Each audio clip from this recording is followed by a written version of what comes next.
Hi, everyone. Thank you, Bernard, and thank you all for being here. I am truly honored to be up here this evening to introduce two extraordinary authors, Barbara Kingsolver and Richard Powers. I had, as Bernard mentioned, I had the great pleasure of visiting with them both down in Virginia at Barbara's lovely home about 7 months ago for a conversation that was subsequently published in Poets and Writers magazine called A Talk in the Woods. And I'm really thrilled to be able to revisit that encounter tonight, albeit in front of an audience of people rather than trees. I used the title A Talk in the Woods not only because our conversation took place quite literally in the woods. We were on a terrace behind Barbara's home, which is tucked into a hillside in the Appalachian Mountains of southwestern Virginia. The sounds of hummingbirds darting here and there among the orange jewelweed and other flowering plants. The air thick with summer, and the canopy of trees providing cool shade in the heat of an August afternoon sun. But it was also a talk in the woods because the woods is home to the non-human protagonists that are at the heart of the Overstory by Richard Powers. And the woods is representative of a kind of thematic lifeblood that runs through Barbara Kingsolver's Unsheltered, which features a protagonist who feels passionate toward carnivorous plants in the way an ordinary person feels passionate toward other people. Our conversation last August was special for another reason. Now, I don't consider myself a matchmaker, really, although one could argue, I suppose, that the job of an editor does involve a bit of creative matchmaking. But I am very proud to have provided an occasion for these two novelists to meet for the first time, which is still somewhat surprising to me because they have so much in common. Both pursued academic fields of studies in the sciences. Kingsolver has a master's degree in ecology and evolutionary biology, while Powers studied physics. They both moved overseas as children. The Powers family moved from Illinois to Bangkok for 5 years when Richard was 11, and the Kingsolvers moved from Kentucky to what was then called Leopoldville, Congo, for a year when Barbara was 7. Both live in southern Appalachia, and both have a deep, abiding, infectious fascination with and love for the natural world. During our time together last August, it was clear that I was witnessing a real meeting of the minds. And from what I can gather, the two have struck up a true friendship built on a mutual admiration and respect for each other's work, while I, like all of you, I'm sure, just sit back in awe of their many talents. The literary and intellectual powers of Richard Powers are, quite frankly, a little frightening. Anyone who has read one of his 12 novels, including The Goldbug Variations, Plowing the Dark, The Time of Our Singing, The Echo Maker, Orfeo, and most recently, The Overstory, knows that feeling of pausing above the page and sitting back in a kind of stunned silence, awestruck by his ability to grasp a large process, as he told Barbara during our talk in the woods, to cast a narration on something other than personal time, and to expertly execute a narrative technique that can best be described as time-lapse photography in words, among other feats of the imagination he pulls off in this latest book. Reading his novels, one is aware of an extraordinary mind at work, and listening to him in conversation, as I did last summer, and we will later this evening, one can witness that magic happen in real time. His list of awards covers just about every major honor available to a writer, including the National Book Award for The Echo Maker and a MacArthur Genius Fellowship. Certainly he is the reason they call it that. He is a 4-time finalist for the National Book Critics Circle Award, as well as the Pulitzer Prize. His latest novel, The Overstory, was shortlisted for the Man Booker Prize and the 2019 Penn Gene Stein Book Award. In a front-page review for the New York Times Book Review, none other than Barbara Kingsolver called The Overstory a monumental achievement. Through 8 intersecting and overlapping tales, Powers expertly assembles a supporting cast of characters who, through their distinct yet converging stories, reveal the novel's real protagonists, trees. Unfolding in concentric narrative rings, the novel explores the essential conflict on the planet, the one between humans and non-humans. Spanning more than a century in human time, which is more like the turning of a single season for the magnificent giant standing at the heart of the novel, the Overstory reveals a world alongside ours, a vast, nearly invisible world in which time slows and we are all connected through stories larger than ourselves. The grand, ambitious scope of the novel is matched only by its author's prodigious talents. If Richard Powers were an American writer of the 19th century, which writer would he be? Margaret Atwood has asked, to which she has also offered a fair comparison, one that Powers has earned many times over. She said, he'd probably be the Herman Melville of Moby Dick. Please join me in welcoming Richard Powers.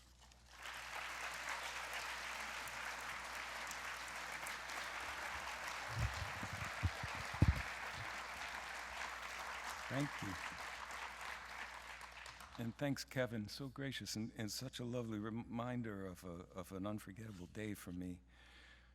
Very few things actually would draw me happily out of Southern Appalachia during the couple of brief and staggering weeks when the spring ephemerals make their way back up the mountains. Barbara Kingsolver is several of those few things. We've agreed that we're going to try to rush this to the conversation, which I think is what we're both looking forward to. So I'm going to read briefly, about a little over 15 minutes, and I'll give you the Evelyn Wood version of the setup for this. See if I can get this in under 30 seconds. So, an actuarial science major whose life is spinning out of control manages to electrocute herself in a drugged stupor, stops her heart, comes back from death, convinced that she's being called to California to save the last 3% of old-growth redwoods that remain in the country. Along the way, she sweeps up a rather hapless, introverted artist who's been living by himself in an Iowa farm cabin for years, and drags him along in her wake.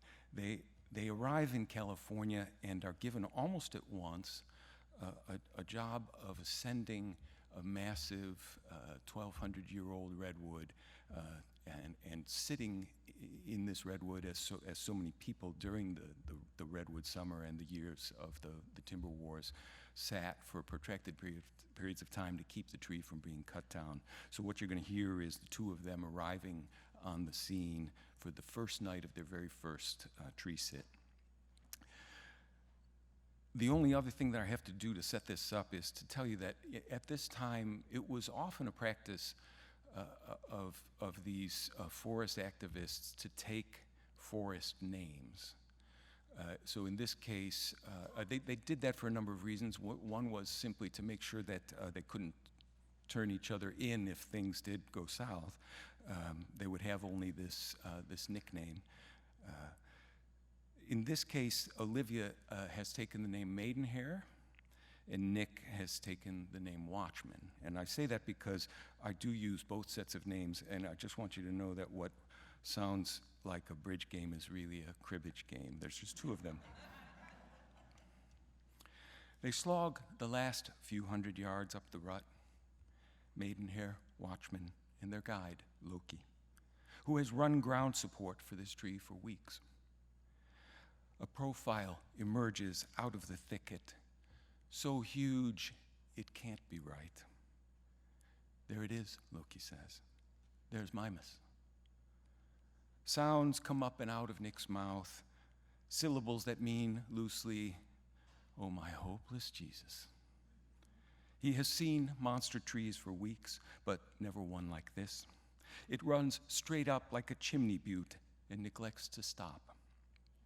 25 feet above ground, a secondary trunk springs out of the expanse of flank, a branch as big as any eastern tree. Watchman humps up to where Maidenhair stands gazing. Even in the falling light, she glows with cause. Her face tilts up the Titanic trunk. I can't believe there's no other way to protect this thing except with our bodies. Loki laughs. If nobody's losing money or getting hurt, the law doesn't give a fuck. The base of the tree between two enormous burls opens onto a goose pen large enough to sleep all three of them tonight. Soot marks run up the trunk, the scars of fires that burned before there was an America. And from high up in the tangled mass, vanishingly far above ground, come the cheers of two exhausted people who just want to be dry and warm and safe again tonight for a few hours. Something tumbles down from above. A rope, the width of Watchman's finger, in front of a shaft wider than his field of view. What do we do with this? Attach the packs? Loki chuckles. You climb it. He produces a harness, loops of knotted rope and carabiners. He starts to put the belt around Watchman's waist. Hang on. Are those staples? There's been some wear. Don't worry. The staples and duct tape won't bear your weight. No, this little shoestring will bear my weight. Olivia steps between the bickering men and pulls the harness around her own waist. Loki cables her to the climbing rope with two sliding Prussic knots, one for her chest and the other for a foot stirrup. Stand up on the stirrup, push the chest knot as high as you can. Lean back, let it take your weight. Slip the stirrup knot as high as it'll go. Then stand up on that. Repeat. Maidenhair laughs like an inchworm. She stands up, she leans back and sits. She stands and inches again, climbing a ladder of air. Watchman stands underneath as she scoots into the sky. The intimacy, her body writhing above him, makes his whole soul flush. She's a natural, Loki says. She'll reach the top in 20 minutes.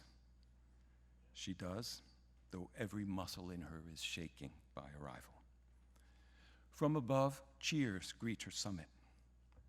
Jealousy seizes Nick, and when the harness drops again, he springs into it. He gets about 100 feet into the air before freaking.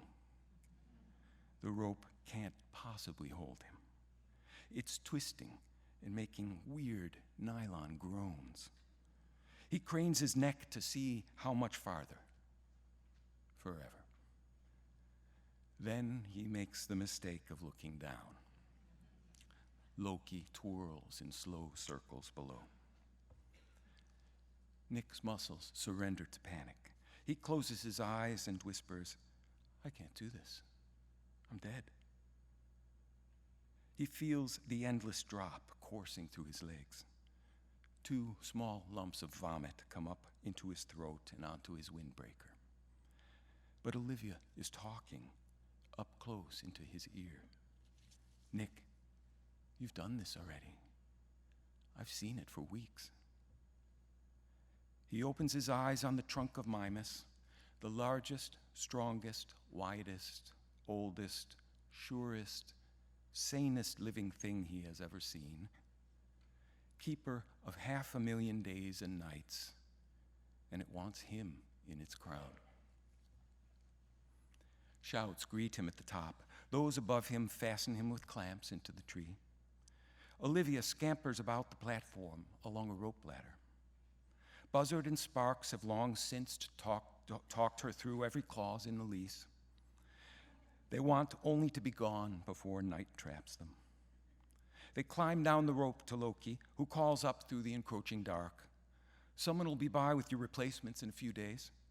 All you have to do until then is stay aloft. Then Nick is alone with this woman who has commandeered his life. She takes his hand, which still has not unkinked from gripping.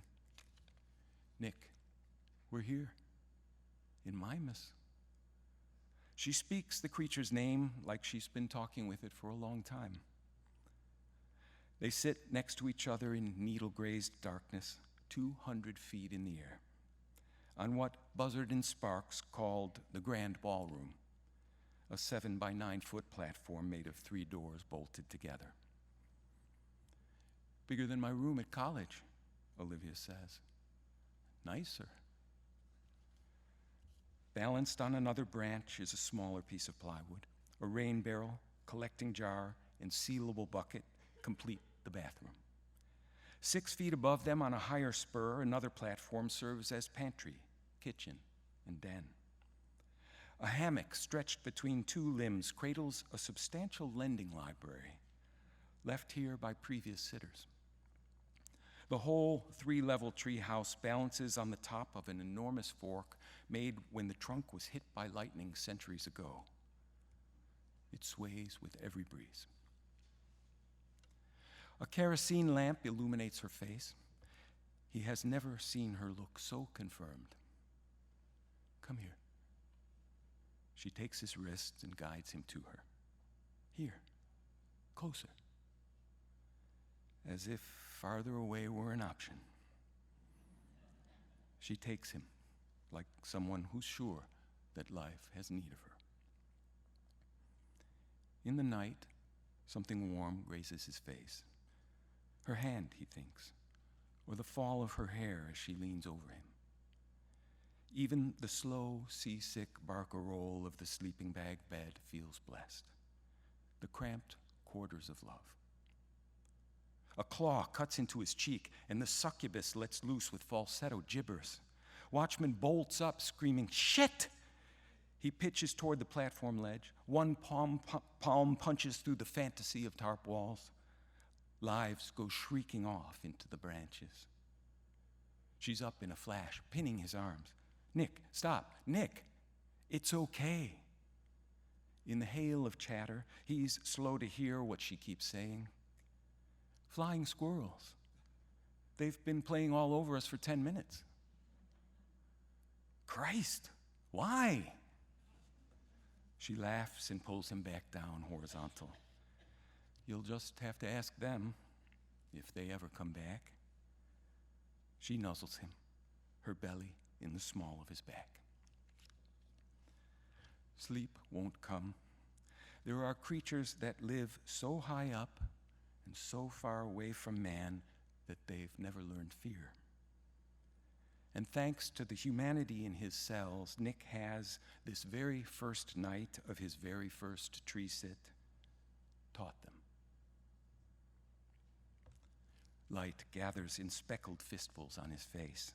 He has slept almost not at all, but rises refreshed in a way normally reserved for the industrious. He rolls onto his side and lifts the tarp. The whole spectrum streams in, from blues to browns, greens to absurd golds. Look at that. Let's see. Her logy voice breathes in his ear. Oh, goodness. They look together, high-wire surveyors of a newfound land. Cloud, mountain, world, tree, and mist. All the tangled, rich stability of creation leaves him stupid with silence.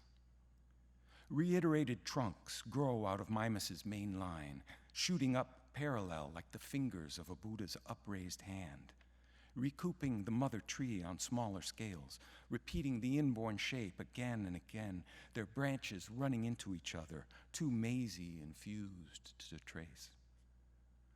Fog coats the canopy. Through an opening in Mimas's crown, the tufted spires of nearby trunks stand swirled in a phantasmagoric Ordovician fairy tale. It's morning, like the morning when life first came up on dry land. Nick sweeps back another wall of tarp along its rope runner. Dozens more feet of Mimas unfold above. Trunks that took over when lightning clipped this one. Fungi and lichen everywhere, like splatters of paint from a heavenly can. He and Maidenhair perch most of the way up the Flatiron building. Below, the floor of the forest is a dollscape a little girl might make out of acorns and ferns. His legs go cold with thoughts of plummeting. She's staring at him, madness in her hazel eyes that spills out as cackling. We're here. We made it. This is where they want us. Here and there, solo spires rise above the giant's cores. They look like green thunderheads or rocket plumes. The few old ones are 5 times larger than the largest blue whale. On every side, trees lap at the low, wet sky, the clouds they themselves have helped to seed. Skeins of aerial needles sip the fog banks, condensing water vapor and sieving it down the sluices of twigs and branches. The land unfolds, ridge beyond ridge. His eyes adjust to the Baroque abundance. Forests of 5 different shades bathe in the mist, each one a biome to creatures still to be discovered. And every tree he looks on belongs to a Texas financier who has never seen a redwood, but means to gut them all to pay off the debt he took on to acquire them. A shift in the warmth next to him reminds Watchman he's not the only large vertebrate in this roost. If I don't quit looking, my bladder's gonna burst. Olivia scrambles down the rope ladder to the platform below. He thinks, I really should look away. But he's living in a tree 200 feet above the surface of the planet. Flying squirrels have surveilled his face. Fogs from the world's infancy turn the clock back eons, and he feels himself becoming another species. She squats above the wide-mouthed jar, and a stream rushes out of her. He has never seen a woman urinate, something a fair number of American males who've ever lived will have to say on their deathbeds. The ritual concealment suddenly seems like some strange animal behavior that might turn up on a BBC wildlife documentary. He hears that revered received pronunciation whispering off camera. When removed from their kind, individual human beings can change in remarkable ways. When she's done, she tips the jar over the side of the platform. The wind takes the liquid and disperses it. 20 feet, and her waste atomizes into the fog. Needles will rework it into something alive again. My turn, he says, when she comes back. And then, from above, she watches him crouch into the bag-lined bucket, which will go to Loki for removal and compost when he shows up next. They take breakfast al fresco. Their chill fingers feed hazelnuts and dried apricots into mouths that hang open, awed by the view. Sitting still and looking, their new job description.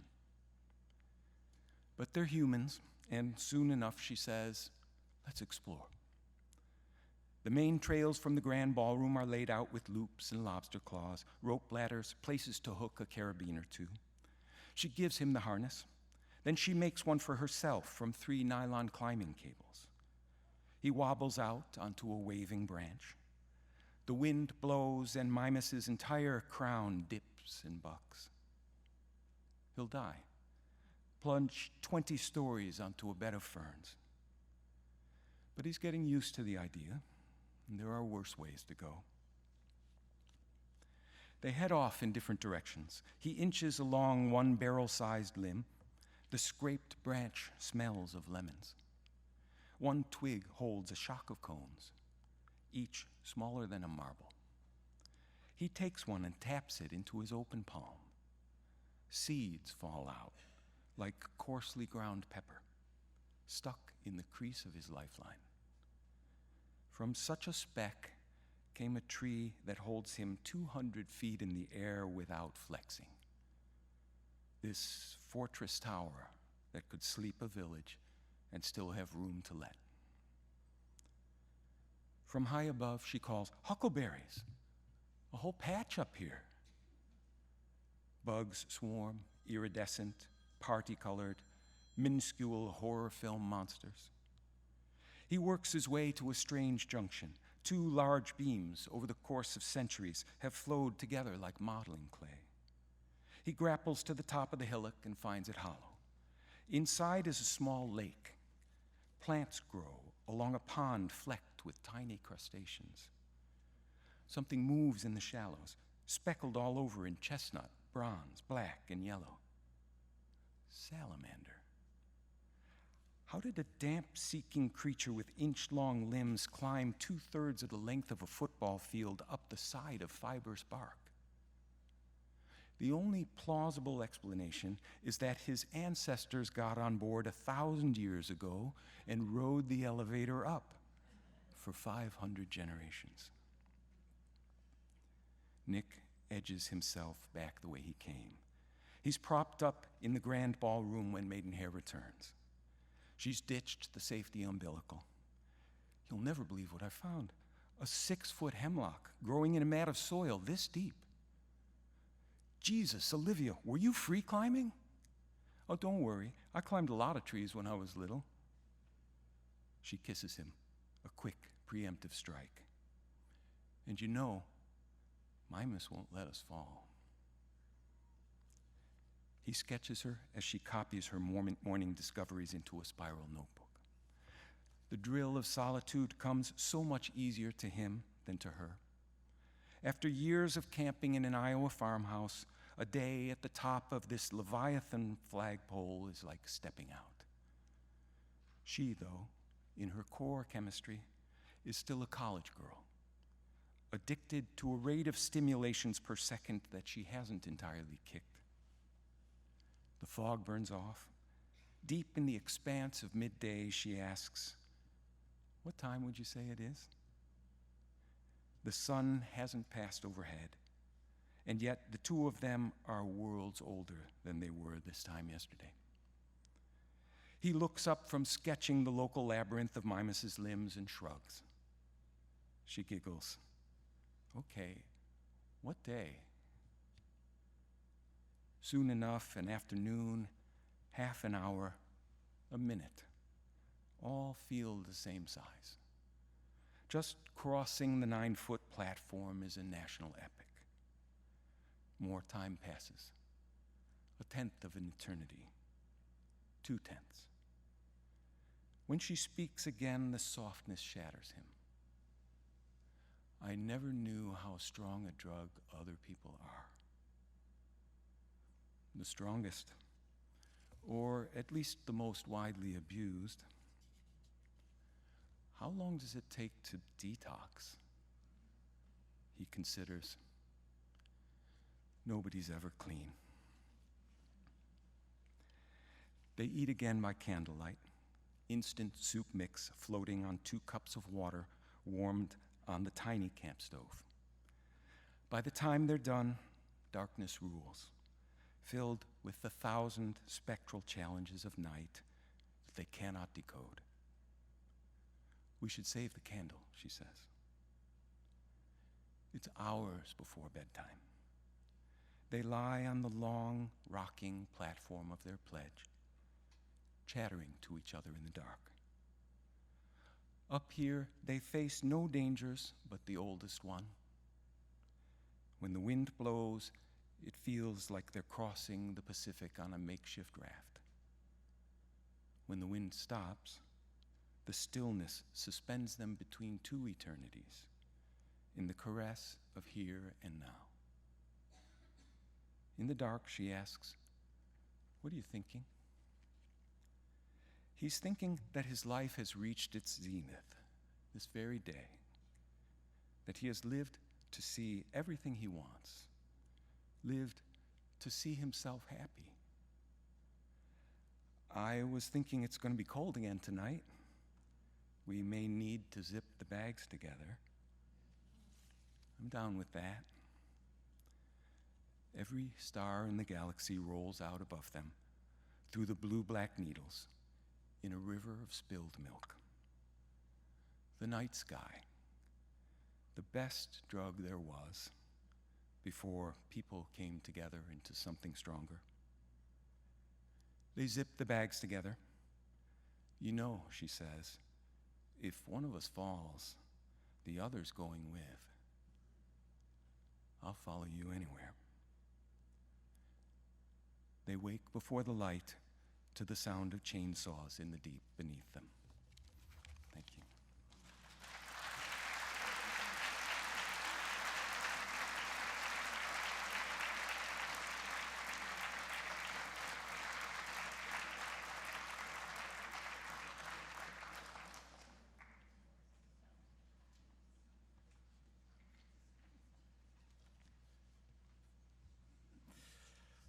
Well, if that was all we got tonight, it would be more than enough. But yes, absolutely. Let's hear it for Richard Powers. But we have so much more to come. Barbara Kingsolver is the author of 9 best-selling works of fiction, including the novels Flight Behavior, The Lacuna, The Poisonwood Bible, and Animal Dreams, as well as books of poetry, essays, and creative nonfiction. Her list of honors and awards includes the Orange Prize for Fiction, the National Humanities Medal, and the Dayton Literary Peace Prize, as well as multiple awards from the American Booksellers Association and the American Library Association. The novel The Poisonwood Bible was selected for Oprah's Book Club in the year 2000, the same year that Kingsolver established what is now known as the Penn Bellwether Prize for Socially Engaged Fiction. Her new novel, Unsheltered, is the tale of 2 families who live in 2 different centuries in Vineland, New Jersey, a real town built as a utopian community in the 1860s. Kingsolver masterfully blends historical and fictional characters to frame twin narratives of people coping with a paradigm shift. The story of Willa Knox and her family, who inherit a ramshackle house whose disrepair is in step with the family's declining fortunes, is juxtaposed with the narrative 150 years earlier of Thatcher Greenwood, a science teacher who comes under attack for furthering the controversial theories of Charles Darwin, and his neighbor Mary Treat, a real-life scientist who corresponds with Darwin. I felt almost bereft closing the cover on this book, wrote Helen Klein Ross in a review of Unsheltered for the Wall Street Journal. With a spellbinding narrative and its exquisitely accurate evocation of 2 eras, Barbara Kingsolver's novel is itself a shelter of sorts. One doesn't want to leave it. It is my pleasure and a real honor to introduce Barbara Kingsolver.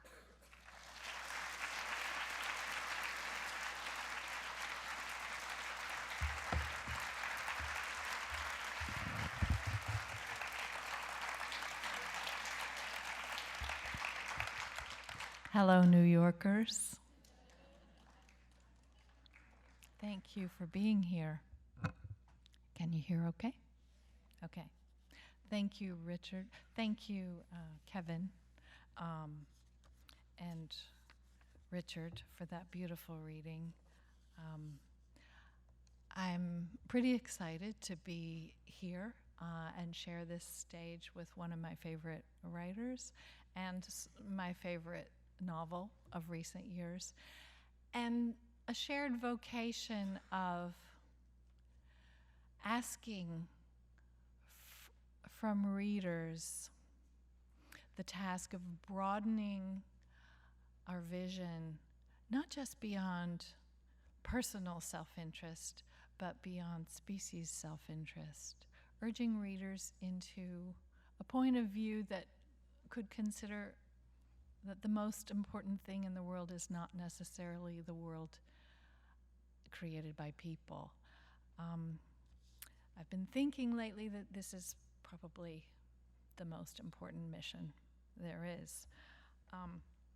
So I'm going to read to you from this novel. It's an endeavor that always strikes me as a little redundant. The book is in the world. I know that you can read. I'm sure of it. And if you really wanted me to read it to you, I taped the audiobook. I could read you the whole 12 hours in your car. if you wanted, but here we are, and I often do when I'm asked, so I will read to you. I'll tell you just a little bit more about this book, Unsheltered. It's a novel about how people behave in times of enormous upheaval, when the old rules that we've always lived by no longer seem to serve us. Times like right now, in fact, when we seem to be losing our familiar shelter at so many levels at once, not just the personal, not just the loss of certainty of a pension at the end of life's work, or good medical care, or a job at the end of college, but bigger things, whole species, coastlines, coral reefs, the previously reliable ice on the North and South poles. Suspect is the bedrock assumption that really has underwritten several centuries of civilization, which is that infinite growth and expansion will keep on leading us to infinite prosperity. All of a sudden, we're hitting a wall on that one. It looks like there will not always be more fish in the sea, and yet we keep fishing. Aren't people funny? It seemed like a worthy subject for a novel. What do we do in these times? Where do new rules come from, if they do? How does that work? And I thought it would be interesting to look at this question through a larger historical lens. So I created two sets of characters living in the same place a century and a half apart. One set of characters is contemporary. The protagonist, Willa Knox, is a woman who has followed the rules. She's done everything right in life. She's tried to do that, and she's reached middle age in very much the wrong place. Her family is a hot mess. She's a journalist, and her magazine has folded.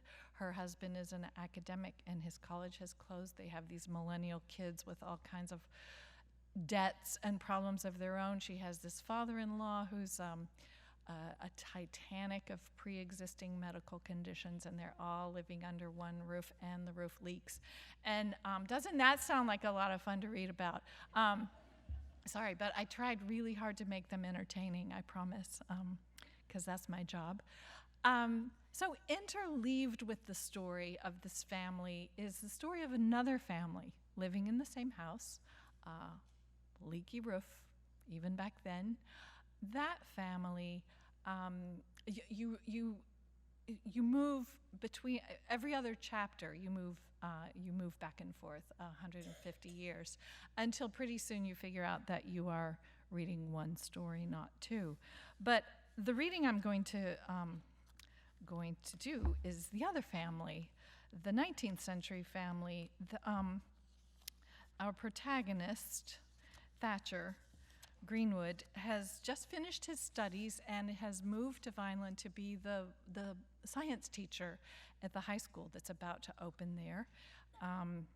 He's really excited to teach the theories that he's just on fire about, that he's learned about from two books recently published by Charles Darwin. And imagine his surprise when he runs into resistance from the authorities at the school and at the town. He's come here with his bride, his very young new bride, Rose, who doesn't share his intellectual passions. She's more interested in social status and new dresses and that kind of thing. He's just learning this about his wife. He lives with also Rose's mother, Aurelia, and Rose's little sister, her 12-year-old sister, Polly. So that's the family, and and he's just learned that this house where they live is compromised. Seriously, they've got really big problems, and the women in his life don't want to hear about that at all. Thatcher is pretty lonely, in fact. And in this chapter, he's about to meet his next-door neighbor, Mary Treat, who is, as Kevin mentioned, she's a real person. She, a lot of the characters in the 19th century part of this novel are actual historical figures. I was thrilled to discover Mary Treat and put her in this novel. She didn't have a thing to say about it. She's been dead a long time, but I like to think she would like to find herself here. She was a really interesting woman, a self-taught naturalist who had a long career of scientific discovery and publication.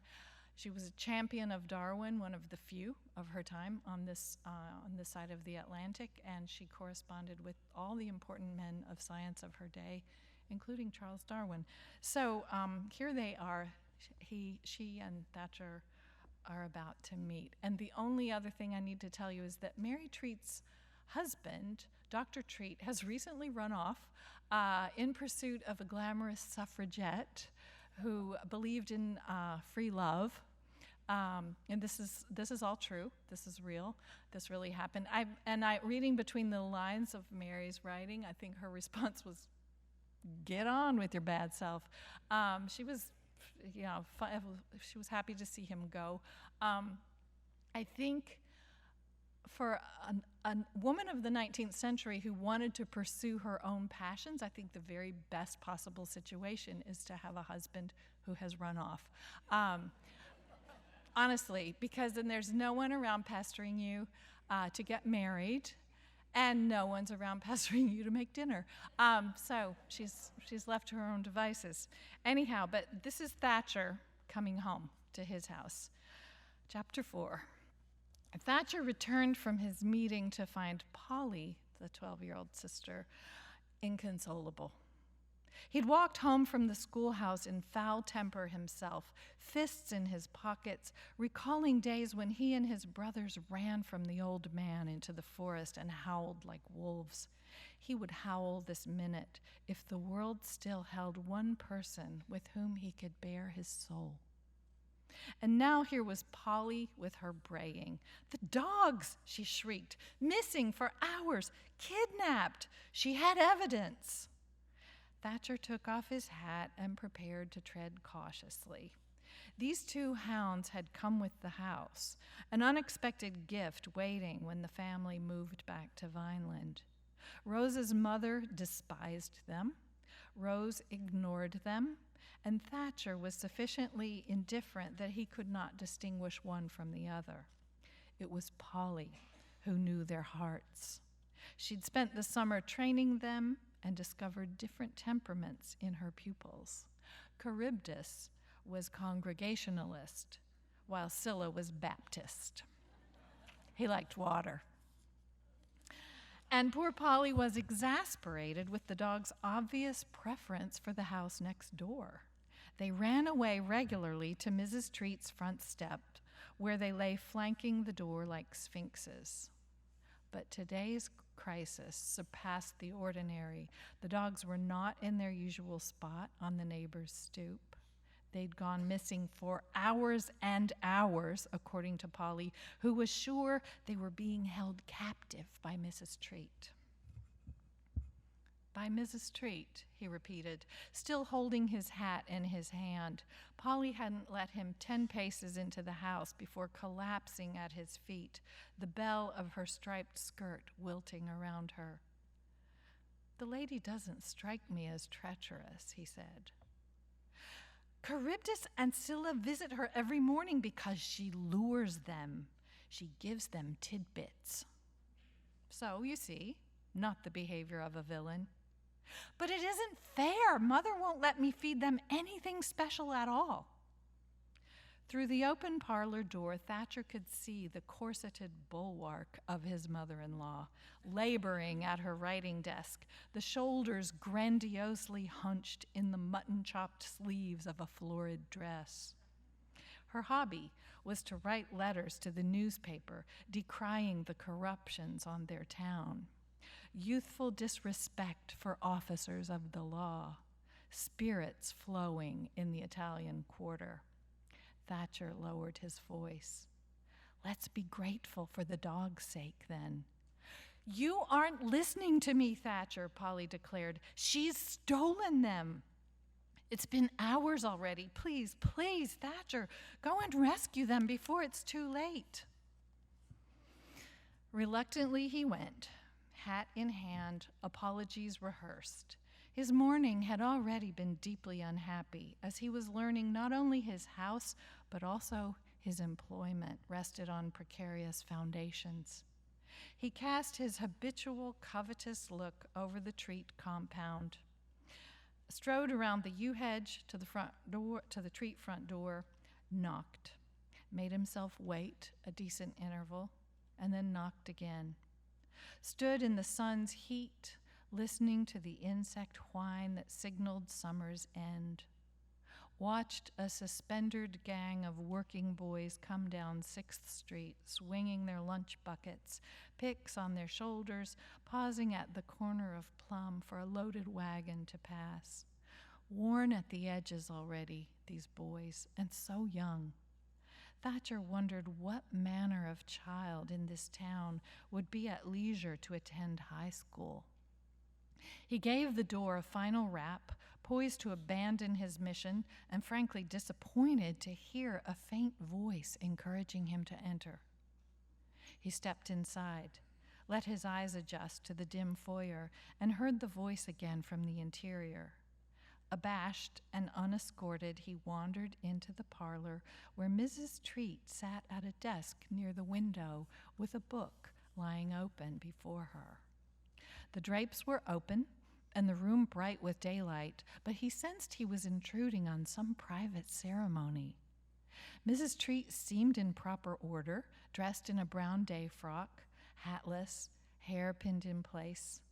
Oddly, she did not get up. Her eyes darted toward him, but she held herself perfectly still. Forgive me, I'm Thatcher Greenwood, hat in both hands, held to his chest like a shield. He lowered it. I live next door. Of course you do. I am Mary Treat. I'm sorry, my wife and I haven't called in on you and Dr. Treat.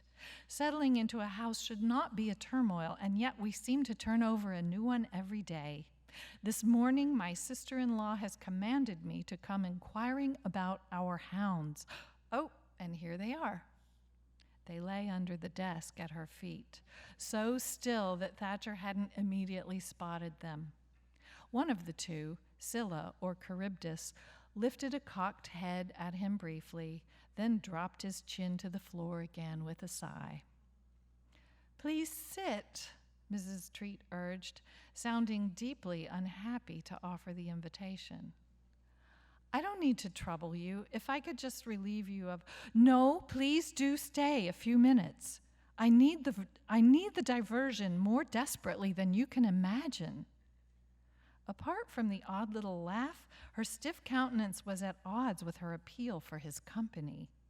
Even the disdainful dogs seemed more welcoming than the mistress of the house, but her words were so extreme, it seemed wrong to refuse. He looked around the room, nicely wallpapered, comfortably used, the upholstered parlor set neither shabby nor very fine. A pair of very muddy women's shoes stood on the hearth, drying out from some misfortune. Bookcases lined one wall, filled with what he presumed to be the artifacts of the doctor's education. Thatcher physically resisted the urge to walk over and read the book's titles, a magnetism that had controlled him since the day in late childhood when he'd first set eyes on a book. Instead, he put himself down on the settee facing Mrs. Treat at her desk. Half a dozen large glass candy jars, unconventionally provisioned, crowded the side table near his elbow. He leaned over for a closer look. Each jar was half filled with soil and planted with a miniature garden of mosses and ferns. The breath of these small green worlds moistened the inner curve of the jar's glass shoulders. These are unusual, he said. Would you call them terraria? She gave him a long study. Her eyes were an uncommonly dark brown, deep as wells. You are the science teacher, or will be when the high school opens. Is that right? Yes, I was just there now, meeting with Professor Cutler to prepare for the opening of the term. Preparation was a mild word for Cutler's tyrannical bluster, though Thatcher couldn't speak of that here. This town was a nest of acolytes and patrons. Then I will make a confession. Mrs. Treat's face slipped into a slight grin, the first sign of thaw. The ferns and flowers in those candy jars are a ruse. I put them in so my nervous lady friends can admire the little gardens without being shocked, which they would be if they knew the true purpose of these terraria, as you call them. Would I be shocked if I knew? We're about to see. Each of these jars is the home of a large spider. Thatcher took care with his tone of voice. A spider. Yes, tower-building spiders of the genus Tarantula. They make more interesting pets than even your excellent hounds, Mr. Greenwood. I wouldn't doubt it, and I gather you had more choice than I did about their coming to live with you. I did. I captured them out in the garden. I see. With persuasion or stealth? It isn't very difficult, she said. I find the nests and dig them out of the ground with a trowel and settle them into these candy jars. The spiders don't seem to mind the relocation. Certainly they notice it, but eventually they go on about their business. Thatcher felt his day had taken a turn for the better. And what is their business? House building. Can't you see? He peered into the jar. He thought himself a good observer, but had missed his own dogs lying under the desk. At length his eye found a construction that must be the tarantula house, exposed by clear design in the midst of randomness. A neat octagonal turret made of sticks as fine as string. The complete domicile would have fit in his hand. What an absolute marvel. In the blink of an eye, Mrs. Treat became a new person. She twinkled. Isn't it? The little builder would agree with you. She is terribly house-proud. Once she builds her home, she will never leave it. Her favorite position is sitting on the top of her tower with her legs folded under her. Can you see her there? Thatcher envied the little creature's instincts for joinery. If her home were dashed down on her head, she could scuttle over the grass and finish a whole new construction before her children's bedtime. How dire was the descent of a man's life, he mused, that he could now be stricken with spider jealousy. He got up and inspected every jar on the table, taking his time, eventually finding in each one the perfect little turret, but not a single landlady. I confess I can't, he said. They don't seem to be at their posts. That's normal.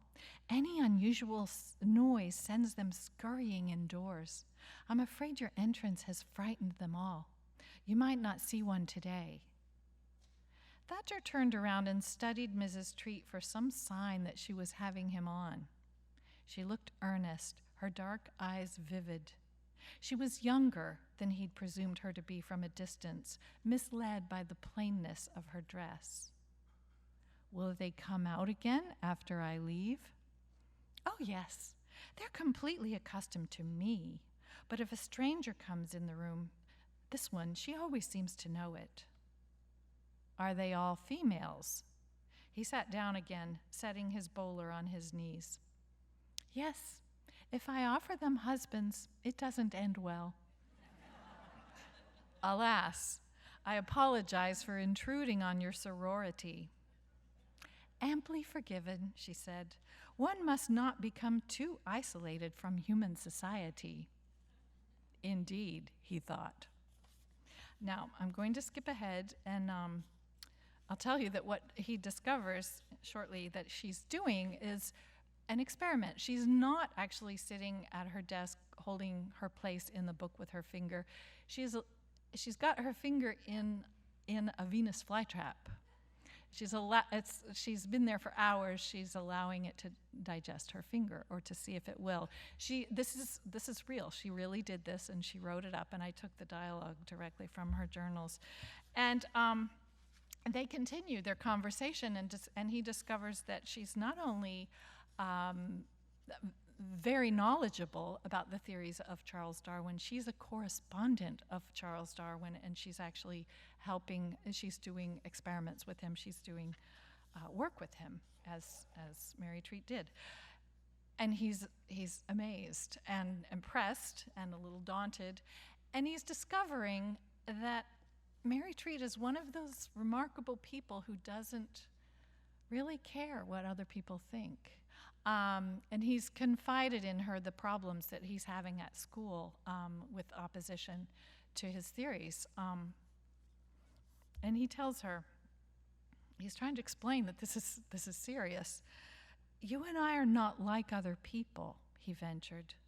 "We perceive infinite nature as a fascination, not a threat to our sovereignty. But if that sense of unity in all life is not already lodged in a person's psyche, I'm not certain it can ever be taught." "You are a teacher of natural sciences, are you not?" "I am.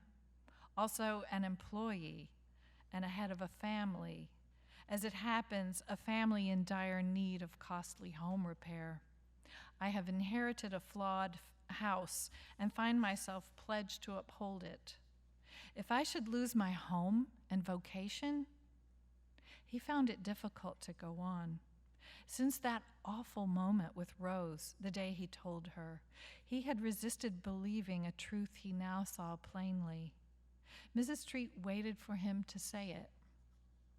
"If I lose my position here and fail to find means for preserving our home, I'm sorry to say my wife would probably follow. I would lose her also. I can see no happy end for myself in noble crusades." Mrs. Treat looked him directly in the eye. "Mr. Greenwood, those are qualities personal to you. They have no bearing on truth."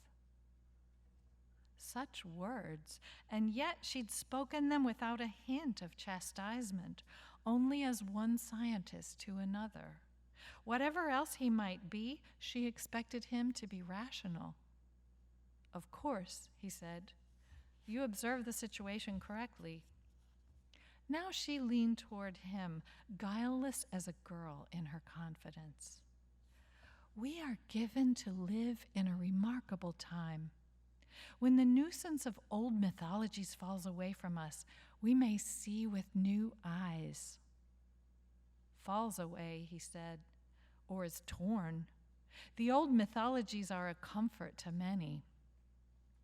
"But we are creatures like any other. Mr. Darwin's truth is inarguable." "And," he said, "because it is true, we will argue against it as creatures do. Our eyes are not new, nor are our teeth and claws. I'm afraid I foresee a great burrowing back toward our old supremacies, Mrs. Treat. No creature is easily coerced to live without its shelter." "Without shelter," she said, "we stand in daylight." "Without shelter," he said, "we feel ourselves likely to die."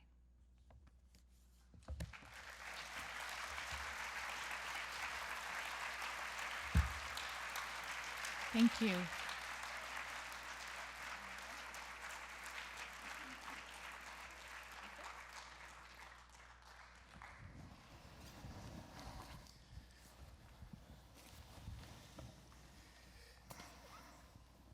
Well, here we are again. Here we are. Thank you both so much for sharing your work with us tonight. So we have a few minutes to talk amongst ourselves, and then we'll answer some questions from the audience. I guess to start things off, as a reader and as a writer myself, I'm sort of fascinated by Genesis stories. How did this thing start?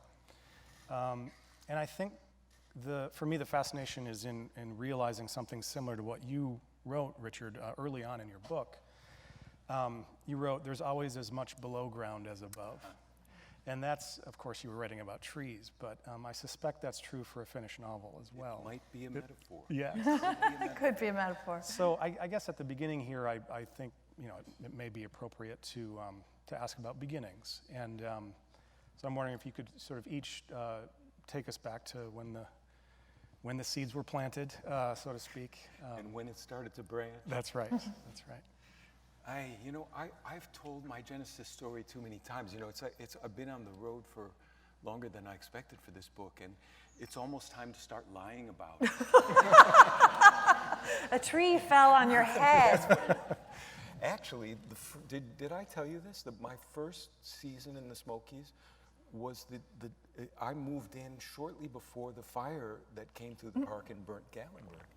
And on the night of that fire, a tree did crash through the roof of my house. So this was like, welcome to the woods. You wanted it, you're getting it. Right. Yeah. But long before that,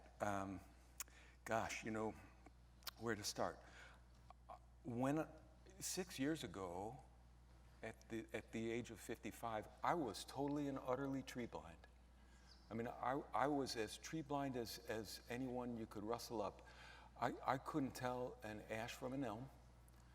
I knew what a maple looked like. And I then promptly put sweet gum and sycamore into that same category. They're all the kind of the same leaf. And, it was just endless ignorance. I had taught for many years at Illinois. I retired from there and took a job at Stanford, in the heart of Silicon Valley. Within 15 minutes, I could bike to Google's headquarters, HP, Intel, Facebook, Netflix, every company that has made the present and is busy making the future. It's a bizarre kind of go-go culture there. You can't go to dinner. The two topics at dinner that seemed to come up the most were the $2 million teardown, buying the little ranch home for $2 million and tearing it down and building something respectable, or how if we just held on a little bit longer, we're all going to live forever. Technology is going to solve all the problems of biology. That's kind of an impressive or oppressive future to live with. And fortunately, I had the long pass to escape to up in the Santa Cruz Mountains just behind town, second growth redwood forests. And I would go up there. I'm not proud of it. You don't need a lot of sensitivity or soul to feel moved by a redwood forest. I mean, it can happen to anyone. It happened to me. And in particular was a day when walking through these magnificent trees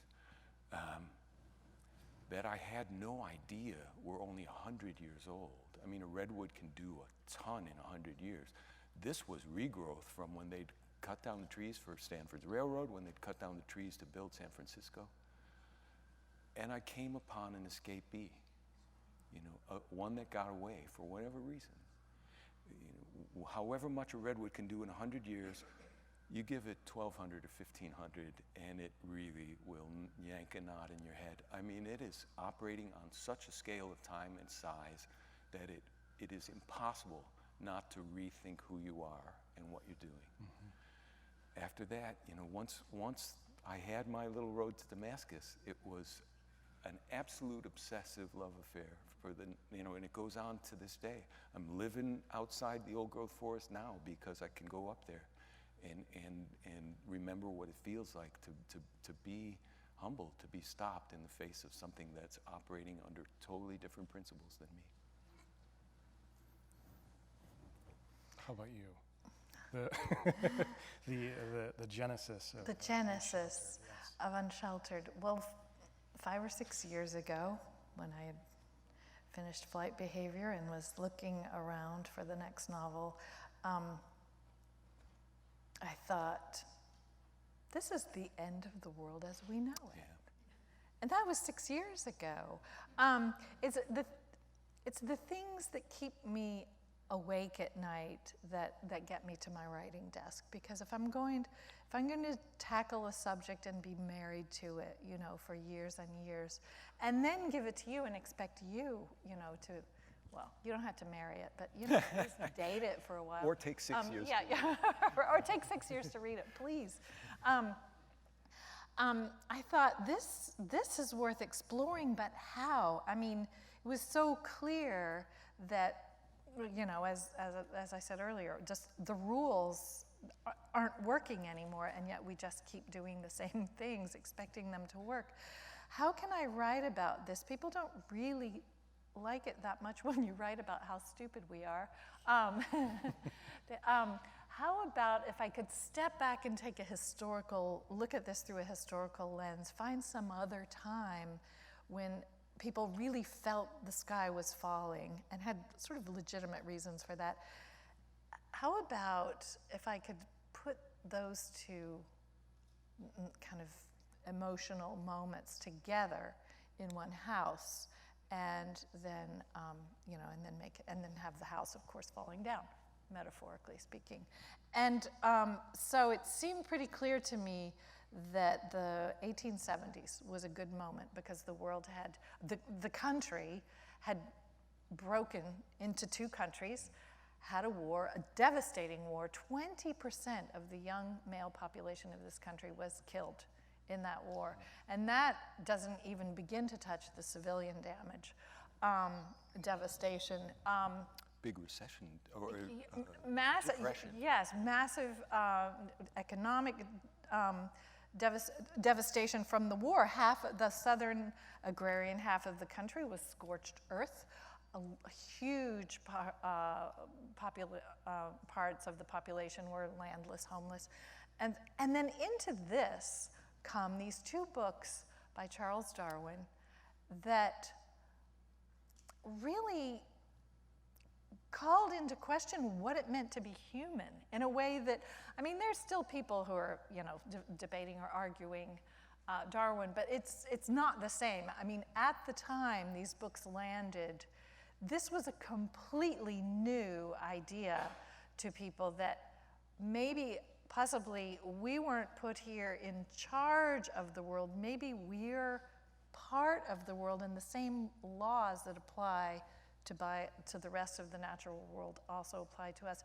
It's hard to explain how upsetting, how completely disorienting that was. So it was a really difficult time, and I thought, okay, that's my moment. The sky's falling, and I wanted to find to give it some authority, some legitimacy, because it's so easy to look back on people of the past in a condescending way. So to give some weight to this part of my story, I wanted to find some historical characters who were some actual people to put in my novel. And I cast around for quite a long time. I thought about putting Darwin himself in the novel, and then I decided he's had enough, you know, he didn't know, he didn't see what was coming. He was just, you know, this sweet guy who said, this is all so obvious, they're gonna love this. So not Darwin. It needed to be set in the US. I'm an American writer. I wanted to make this an American story. I thought about Asa Gray. That didn't work out. I mean, I really tried. He just swiped left, right? He didn't do it for me.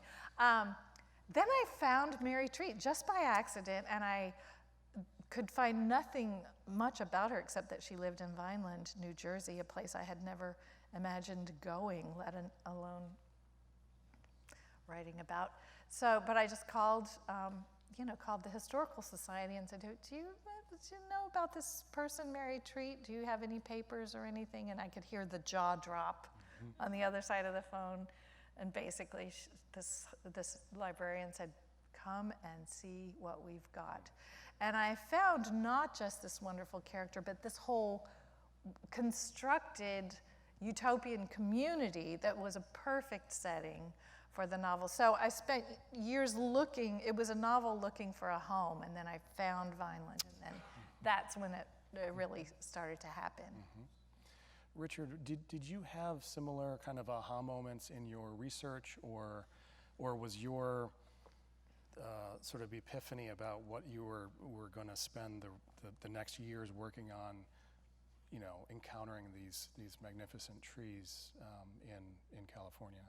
That is what happened after that. Yeah, I mean, once, as you say, once you find the venue, the locale, the central dramatic conflict, you get this eerie feeling that these clues have been laid out for you in advance. It's really odd. And yours, the way that those two frames, I mean, you must have been discovering bizarre parallels between them throughout, because you couldn't have scripted some of the historical stuff to match the present. Yeah, it was. When it starts to click. Right. Yeah, part of it, I think, is that we as novelists reach a point where all of everything we experience becomes this sort of funnel. Yeah. So everything that happens, like somebody walks across the street and drops something, and that's meaningful. Right. That goes in the book. Somehow you find meaning in everything you see, but it takes a while to get to that psychic state. And I agree with you that so much of it is finding the venue. For me, it was, place is everything. Right. And when I found the place, and I could walk around and just see not just the 19th century venue, but also the modern, just seeing the guys in the backyards working on their cars and hearing them speak Spanish, and seeing, sort of like what this town had become, then when I can visualize it, then I can write it. So this phenomenon of perpetual discovery, I mean, it's not unlike when you learn a new word and suddenly everybody uses it all day long. It's very similar. But so coming out of the Santa Cruz Mountains and just starting to this moment, looking at this enormous tree, a cascade of realizations. I mean, the one is that these mountains were covered in trees that size before we got to them. And this secondary realization that Silicon Valley was down there because these trees were up here. Now when I come down into the valley, that whole story is different. Also, the discovery coming out of those woods and seeing the blue dot on the base of these trees that were slated to be cut. And going and looking that up and realizing that was just a few years ago. Right? And that everyone who was out, in those trenches is still alive. And I mean, basically is remembering it like yesterday. And it was totally new to me. And it just went, that mystery just drew me into it. And, the discovery that 97, 98% of all primary redwood forests had been cut, and that they were going to take the last 2% until those people put their lives on the line, that was stunning to me. That's a story that starts to write itself after a while. Right. As I circled outward from there, I mean, I couldn't even call it research, because it was just such a pleasure to read ultimately about 120 books about trees, to come back east, see my own forests for the first time, and realize what had been in front of me and what had been concealed by history, and to realize that number for the redwood forests was almost exactly the same number for all primary forests in the United States. About 98% of all United States forests have been cut. And these are 4 massive forests that were predicted to last forever. Yeah. And by then, I couldn't turn around without seeing the world in a different light and without getting another piece of essential narrative plot twist dropped in my lap. Going back to Darwin for just a moment, and you two can speak to this a lot better than I can, but I was thinking, what a radical shift that was when those two books came out, and that's this paradigm shift that both of you are writing into and exploring and grappling with. But also, what a I think a lot of people, when they think of Darwin, even now, it's about survival of the fittest. That's kind of the sort of the takeaway. Is still the sort of takeaway, and while that's an element of it, there's also this.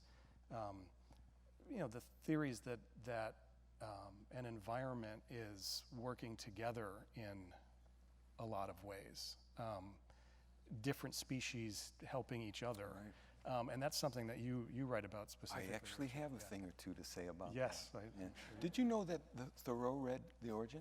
Yes. He was one of the very first Americans to Yes. read The Origin. Yes, indeed. Which is incredible. And he was quite taken with it. Yeah. Oh, yeah. I think you could see in the last year of his life how it had completely revolutionized his thinking about the world.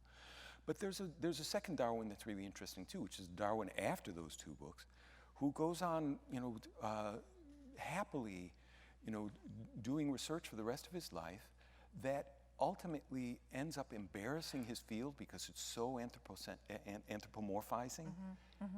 And now, belatedly, only within the last couple decades, are people coming back around to that and saying, his message was simple. We are continuous with creation. If you can't anthropomorphize, you're lying. You're saying we're somehow qualitatively distinctive and unique, and nothing there looks like anything in us. Now that later Darwin's being rediscovered as a kind of patron saint of this revolution of continuity rather than separatism. And it's still the part that we have trouble with, that humans have trouble with accepting that the laws apply. Yeah. That we don't make the laws, that we are subject to the laws. Yeah. But what you were referring to is these stunning discoveries about what's happening in a forest over these discoveries have been made over the last 30, 40 years. And so the first was this a lot of this will be familiar to you now because it is kind of coming out into the public domain and being treated by journalism and popular science. So the discovery that a tree, when attacked by an insect, will begin to make insecticides. I mean, we've known that for a while. It will make itself unpalatable to the attacker.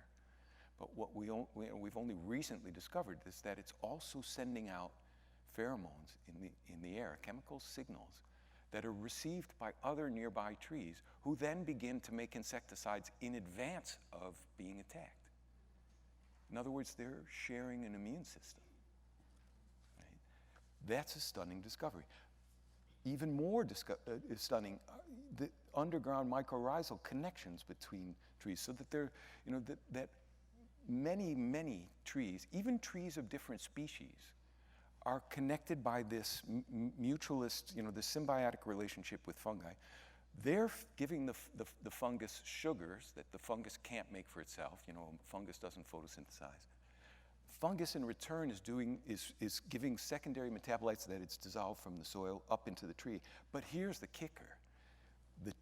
The trees that are connected across this network are giving and receiving through the fungal intermediaries as needed, both the fuel and the secondary metabolites. It's like Medicare for all. It's like And it's communication. It is a kind of language. It is intelligence. It's like tree language. Yes. And tree social security. And right. And suddenly this bizarre notion that nature's red in tooth and claw, it's all about competition. Well, yes, competition does play a role in what's happening out there, but for every act of competition, there are many acts of cooperation. And we're just now, all kinds of things that we've justified socially through a misunderstanding of what's happening out there. Yeah, well, it's about connection and continuity, and it's fundamentally, it's a unifying theory. It explains how everything came to be, which is why it's so cool. Yeah, but also humbling. Yeah. And transformative. Yeah. Right. So there's a lot of science in your books. it's an education to pick up a book by Richard Powers and Barbara Kingsolver, which is why so many people love your work so much. There's also an They're amount also entertaining. I was going to that's say, what I'm is getting that to. a compliment? That's what I'm getting to. You know, there's also out there a criticism, not just of your books, but, and it's not my criticism, but you know, that fiction is somehow not the place for that kind of scientific, whatever, like it would be better served in nonfiction, which I think is rubbish, really. I mean, that stories is how we understand the world and science and all of these things. But I'm just aware, I'm wondering if you are aware, sort of in your writing process, of measuring out the science along with the, you know, creative and the literary, the characters, and, you know, if you're aware of that kind of balance as you're writing. Well, ultimately, it comes down to craft. You know, I mean, content, subject matter will be what it is because that's what the novelist is interested in. And we both studied science, and we love, you know, we're drawn to scientific subjects, and so that will be what we write about. It's not that I, you know, sit down and say, I'm going to write something sciencey today. It's just, that's how, I mean, when I look out my window of my writing, from my writing desk, I'm looking at trees and I'm seeing poplars and maples. I'm seeing maples. a lot of maples, yeah, a lot of tulip poplars, some squirrels, flying squirrels. But that's what I see. Those are the eyes with which I view the world. So that's naturally going to be the purview of my work. But also, I mean, where I spend my day after day after day is with craft, weighing, you know, sort of constructing a plot, constructing a narrative arc that's compelling, you know, creating characters that are so convincing that you're prepared to, you know, like ignore your family and read about these people that I made up. You know, all of those things, that's the work. And so what you talk about, you know, when you talk about sort of meting out the science, it's really just a question of meting out the material in a palatable way. In terms of the criticism or carefully stated non-criticism of whether science is the place for, you know, whether a novel is the place for science, I actually haven't heard that much. Have you? I mean, it doesn't, sorry. Well, it doesn't happen that much because most writers decide pretty early, I hate chemistry, I'm going to read, you know, I'm going to study literature instead. So most of us sort of follow one path or the other, and so it's relatively rare and perhaps notable when a writer does include science or, you know, scientific subjects. It's noticeable because it's unusual. But in terms of, I don't know, purpose or value, I mean, if you wrote a book, I mean, well, if you could write a book about, you know, the mycorrhizae, you know, mycorrhizal communication, and all, you know, 78 people who are interested in that subject would read that book. Oh my God! But and you've got your audience. Right. Yeah. But if you write a novel, you can reach, it's not just a question of drawing a larger audience, but also drawing in people who didn't know they were interested about the subject. That's right. Frankly, I mean, every novel has information in it. Sometimes it's, you know, information about 50 Shades of, you know, whatever. Okay, so every writer has a body of information or knowledge that they are bringing to the work. Ours just happens to be kind of notable because we're the oddballs who liked studying physics and chemistry. Yeah. That's crucial, though. I mean, if you were writing a novel about, you know, a man who gets obsessed with the idea of building a sailboat and sailing across the ocean, you'd want to know what he knew. Right. You have to know what he knew, or else it's fake and boring. Right. So if you're telling a story about someone whose worldview has been changed by some disciplinary expertise, you have to acquire that expertise. Right. For me, I don't think of it as science. I mean, it has been science. It has been different kinds of science. It has been music. It has been history. It has been games. It has been all kinds of things. For me, the key is something bigger than our merely personal selves. The reason I think there's pushback to that is because we don't know this, but we've all been deeply, deeply colonized by a philosophy that we don't even realize is a philosophy, and we don't even think that there are any alternatives to it. That meaning is private and is created by us for us. It's nonsense.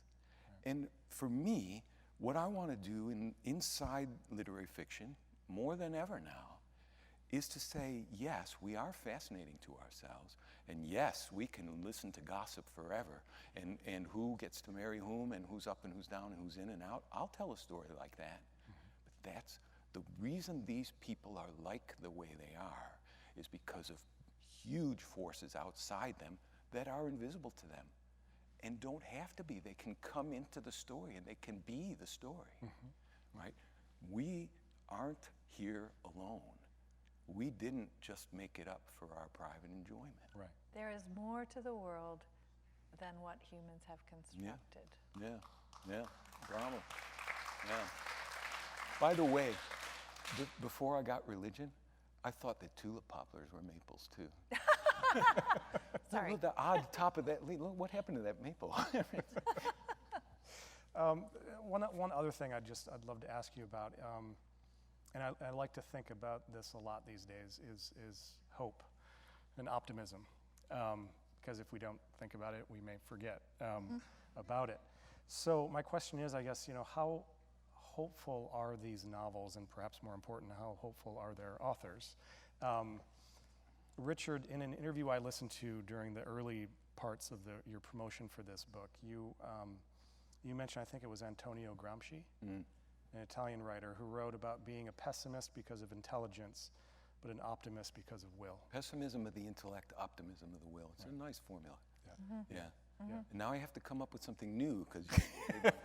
Sorry about that. So, but just in your there's a lot of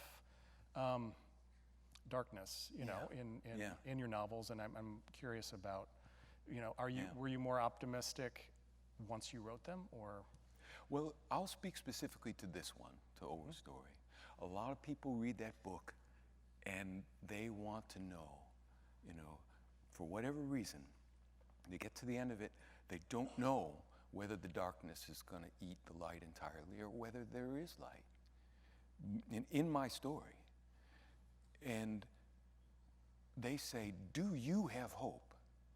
It's interesting that somehow my degree of hope would be interesting to them, but that's what makes us beautiful, right? That we do need each other to reinforce and to stave off our fears and reinforce our hopes. My first answer to that question is always, hopeful for what? Because when someone says, are you hopeful? There's often implicit in their formulation, are we going to make it in our current configuration? To which I have to say, how could that be? I mean, Barbara's already meant you can't have infinite growth on a finite growing medium. So, this notion that somehow meaning is individual, that it's separate from the rest of creation is merely resources for the creation of that meaning, that it can go on forever, that it's always moderated through capital or commodity. No, that's going to go away. It has to go away. The question is whether it's going to go away catastrophically with unthinkable pain and suffering, or whether we can wisen up in time and change who we are. And, it has a lot. Well, I'm sorry. As they're saying in Britain, do we go out with a plan or do we crash? Right. Yeah, it's sort of generally applicable. Brexit may be a metaphor. I think it's a good one. I think, and yes, people do ask that question a lot, and I think the way I code that, I think what people are asking is, how do I keep trying as opposed to just giving up and saying, well, okay, there's not much left, I'm going to just use what I've got. I think I hear the question as sort of a capacity to continue attaching ourselves to a future of some positive, imaginable shape. And my answer to that is, I don't have a choice. I don't think hope is something you just intrinsically have, you know, like good hair or something. I think it's something that you choose, you make. It's a decision. Yep. And I think that to opt out, to say, okay, I quit, I don't have hope, is an abdication of responsibility on such a profound scale. It's giving up on everybody who was born after me and saying, screw you all. And I won't do, I can't responsibly do that. So the alternative, I think, is to get up every day and say, I ran out of it at the end of yesterday, but I'm putting on hope again this morning with my shoes. Yep. And that's the moral choice. I love this formulation that if there is something worth working toward, then you have hope and you have purpose, right? Rehabilitating this place, rebuilding the shelter, what could be more meaningful? What could be more worth working for? You don't ask, is it possible? You just say, that's a meaningful pursuit, right? You say, go how do I after do that it thing. today? Yeah. What can I do for it Yeah, today that's right. that's not opting out? Yeah. And, you know, for me, I sometimes think, okay, we want to know, are we the heroes of this story? And are we going to make it? So we've been around for 200,000 years, more or less, give or take. And it's looking a little dicey. I mean, trees, 300 million to 400 million years old. They've survived many mass extinctions. They're going to survive the one that we're throwing at them. Wouldn't it be hopeful to think that we could make friends with them? We could figure out what they're up to and get on their side. You know, that's worth hoping for. The deserving shall inherit. We get to decide whether we're deserving. Excellent, thank you. I want to get to just a couple of, or our time is almost up, but I want to get to a couple of questions from audience members. But one last from me, and I always like to do this when I'm talking to writers, because it's a way to sort of challenge the Amazon algorithm a little bit. But what are you, you know, if you're interested in these books, so what are you reading now? What is capturing your Lab Girl by Hope. Oh, that's a lovely book. It's a beautiful book. Yeah, I read it while researching Overstory. I wondered. Yeah, it was terrifically useful for me. Yeah. Wonderful. How about you, Richard? Well, I'm reading a lot for the new book, which strangely involves both animal rights and the Fermi paradox. You're going to have to wait some years to see how those are connected. I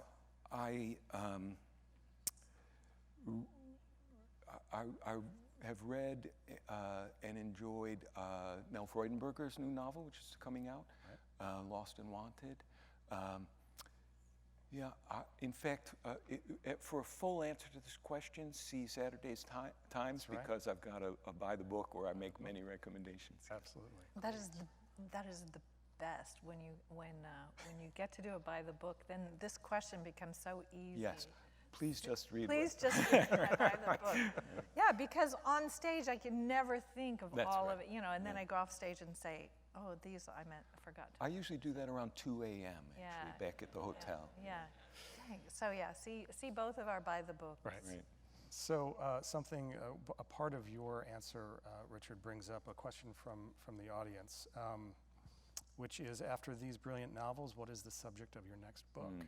So I want to hear that answer from both of you. Richard, you need to explain what paradox you're referring to, because again, it's an education too. So the Fermi paradox. Enrico Fermi was a great physicist, and he was having lunch with some of his colleagues back in the 50s, astronomers who were explaining to him, we now think there are hundreds of billions of galaxies with hundreds of billions of stars in each one of those galaxies.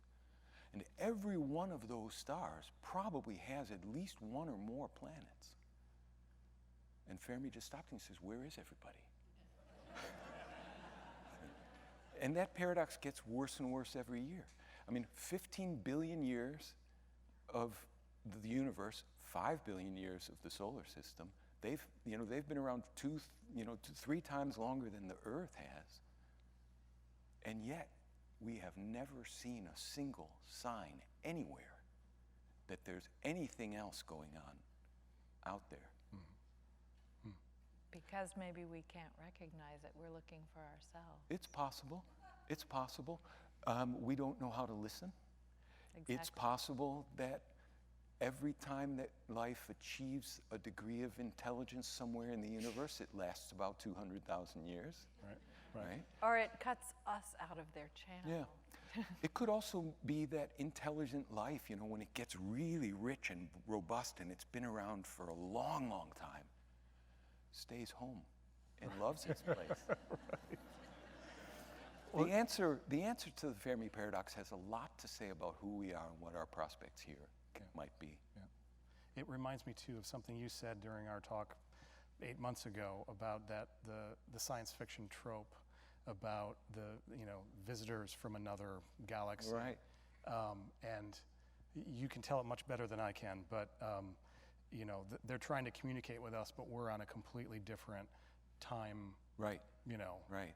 Like they're answering the question. They're asking the question, but we're not hearing it. That they come and they metabolize so rapidly and quickly that we look like we're frozen to them.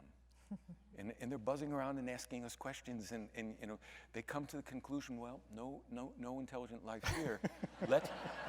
Let's just put them in the cooler and take them home for the ride back. But they're all on their phones. Frozen. But of course, that for me was a great metaphor for how difficult it was for us to understand the intelligence of trees, because it is deployed on such a different time frame. That we were simply blind to it. Right. It looks like nothing is happening, but yeah. Barbara, how about you? What are you working on? My next book will be a collection of poetry. Oh, wow. And that's in the works. I've been writing poetry all along, and it just seemed like time to collect it up. And so that will be the next book. Soon? But I shouldn't. Oh, you can't. You're not. I can't say quite yet. I can say for sure it'll be the next book. The other very big project I'm working on is writing an adaptation of the Poisonwood Bible as a limited series, television series for HBO. And it's really fun. Oh, thank you. Television gets applause and why. Thank you.